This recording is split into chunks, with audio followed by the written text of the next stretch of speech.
Спорт мектептерінде жұмыс жасайтын мұғалімдер, жалпы білім беретін, сабақтардан сабақ беретін, олардың жалпы білім беретін мектептердегі мұғалімдерден айлықтарында өзгешелік бар.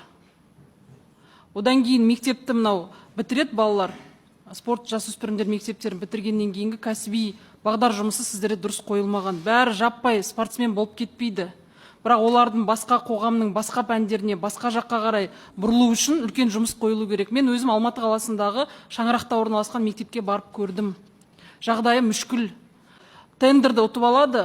Ол жердегі берілетін тамақтың құрамы мен балалардың денсаулығына байланысты ешқандай не бекітілген бұйрық жоқ, не медициналық сопровождение жоқ. Сондайдың бәрін нақты айту керек еді. Ештеңкені айтып жатқан жоқсыздар. Осыдан 3 жыл бұрын бұл сұрақтың бәрін өзіңізге қойдық, сіз өзіңіз келдіңіз вице-министр болып. Дәурен Абаев министр болып тұрған кезде. Ешқандай өзгешелік жоқ, сандарын өзгертіп, жылдарын өзгертіп, бізге қайтан әкеп тұрсыз неңізді, презентацияңызды.